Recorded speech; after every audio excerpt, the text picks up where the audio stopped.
This video is going to help you figure out how to stop playing video games so much. I'm going to give you 6 simple strategies for how to reduce video game time that are extremely effective. I'm Ross Jacobson, aka The Disciplined Rebel. This channel is all about helping you build self-discipline. I'm going to divide this video into 2 sections. First, I'm going to quickly talk about why playing video games all day is bad, even though there are some positive aspects when you play in moderation. Then I will discuss how to stop playing video games so much by providing 6 simple strategies that worked for me. Section 1. Why playing video games all day is bad. I used to play video games all the time, especially during a really bad slump I entered after grad school. For a 2-year period, I didn't have a job and spent a huge percentage of my time sitting around playing games. My only breaks from video games were to engage in other activities that weren't very productive, like watching Netflix and randomly browsing the internet. Then one day I decided I was tired of that lifestyle. So I went on a journey to find out how to stop playing video games so much, and to start doing more meaningful things. Video games aren't bad when done in moderation. Before I get into the negative effects of video games, I want to make it clear that video games aren't entirely bad. There are definitely some positive benefits of playing video games that are important to mention. First off, they are fun. And when done in moderation, they can be a great way to relax and unwind. Second, some studies show video games can have positive effects on your brain, including improvements to memory, hand-eye coordination, and attention. Because of this, video games are relatively more beneficial than some other forms of entertainment, like watching TV. However, there's one massive negative of playing excessive amounts of video games, and that is the opportunity cost. Whenever you do one thing, it comes with an opportunity cost, and that cost is the missed benefit of alternative opportunities you could have pursued. The reason why playing video games all day is so bad is because of the opportunity cost of all the other parts of your life you are neglecting. Things like studying and doing better in school, advancing your career, developing better social skills, exercising and getting in better shape, finding other hobbies and passions you enjoy, and so on. Just imagine if you spent even half of the time you spent on games on these other aspects of your life. Once I realized everything I was missing out on, I decided I needed to make a change. Section 2. How to stop playing video games so much. Now, I'm going to share 6 strategies for how to reduce video game time, which I have used with great success. These days, I only play video games occasionally, and the rest of my life has gotten dramatically better as a result. Strategy 1. Don't buy extra games. The first thing which really helped me is to stop getting into new games I hadn't played before. When you first get into a game, it can be incredibly addicting. That's because it's your first time discovering all the cool characters, interesting levels, and in a way, exploring a new world. So the best way to avoid getting hooked into another game is to not put yourself in that situation in the first place. It's already going to be hard to reduce the time you spend on your current games, so it helps to avoid adding to your problem by starting something new. Now, if you're wondering whether you can make any exceptions, the answer is, it depends. If you're able to add a new game once in a while and it doesn't become a problem for you, then that's awesome.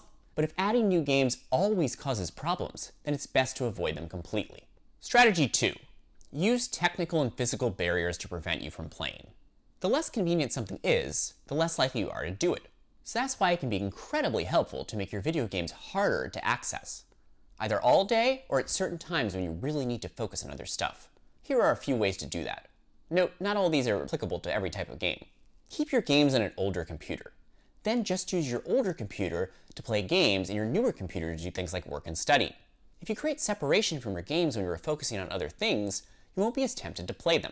This is actually even more effective if your old computer sucks, because it will be more likely to lag, take a long time to load, and just in general make it less fun to play.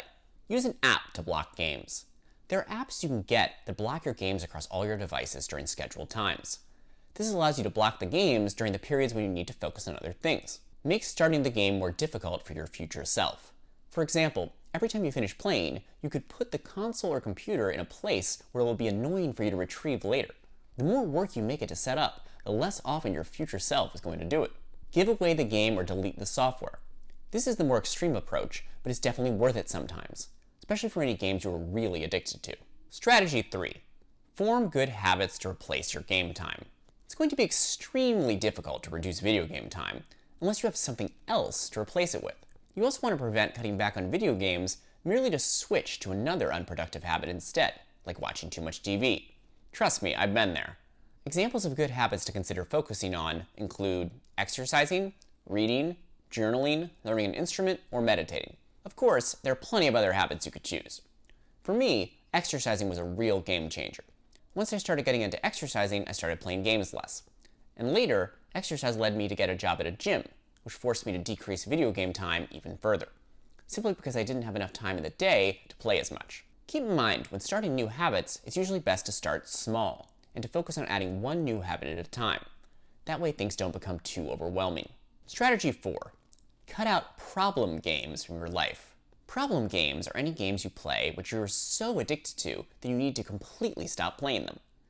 The best way to do this is to cut out the game after you reach a pivotal moment. For example, beating the game on a higher skill level, leveling up a character to a certain point, or achieving a new record or milestone. It can be easier to stop a game after you've accomplished something than it is when you are right in the middle of passionately pursuing a goal. That is because you have a sense of completion and haven't had a chance to get invested in a new goal yet. If you don't want to wait for a pivotal moment to happen naturally, you can create your own. Just think of something you want to accomplish in the game, and then plan ahead of time to stop the game after you reach it. Strategy 5. Be okay with losing touch with video game culture. When you stop playing video games as often, it can be difficult to keep up with the latest developments, such as new games, systems, or innovative features. And when that happens, you might feel like you're missing out, especially if you hang out with friends who play games more. You might miss participating in those conversations about which characters are good and which levels are toughest. You may even miss talking about the annoying glitches. But at some point, you have to make the decision to accept missing out on some things in order to prioritize other aspects of your life. Now, I'm not saying you have to fall completely out of touch. You may be able to stay involved to an extent, but you are likely going to be relatively less knowledgeable than you used to be. You have to learn to be cool with that. Otherwise, it's going to be hard to truly change. Strategy 6. The who, what, when, where, why method. This is a method I've designed for moderating behaviors. I've talked about this extensively in my video on how to cure your phone addiction, so I'm going to cover it fairly quickly here, along with some specific tips on how it applies to video games. The idea of this method is for you to gradually adjust the times, places, and situations in which you do certain habits until you've reached the ideal amount for you. There are 5 components, which I call who, what, when, where, and why. As I walk through each of these, feel free to apply whichever ones make the most sense for you. Who. Limit based on who you're with. This involves only playing video games when you're with, or not with, certain people. My favorite way to use this tactic for video games is to only play games when you're with other people, not by yourself. This helps you keep the social aspects of gaming while allowing you to focus on other things when you're on your own.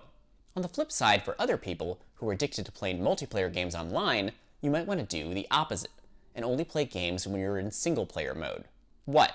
Limit by function. This involves limiting the types of games you play. That can mean limiting certain genres, like cutting out RPGs, certain formats, like not playing a particular console, or quitting specific games. Either way, this tactic can be really effective if you have certain problem games or categories of games that are especially addicting for you. And it allows you to continue to enjoy the games you don't get quite as consumed by. When? Limit by time. This involves limiting the times you allow yourself to play video games. For example, you could make a rule that you don't play video games before 7 p.m. That way you can prioritize other things earlier in the day and reward yourself after. Or perhaps you do the opposite and don't play games after a certain time, because video games tend to keep you up all night. It all depends on your own personal circumstances. Where? Limit by environment. This involves limiting your video game usage to certain locations. For example, you might have a place you go to where you don't allow yourself to play games. It could be a certain room in your house, like the office or your bedroom, or it could even be part of a room, like a specific chair or desk. This helps your brain get in the habit of associating certain places as no video game spots. Why? Limit by stating the reason for playing.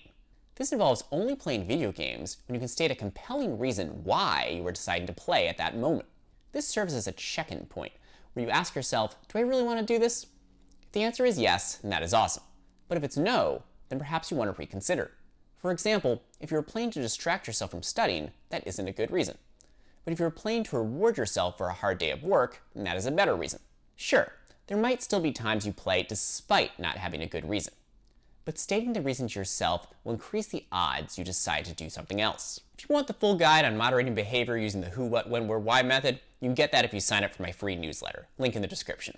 Also in the description, you will find videos on moderating other habits, like phone addictions and sleeping late. Thanks for watching, and best of luck in your journey to build self-discipline.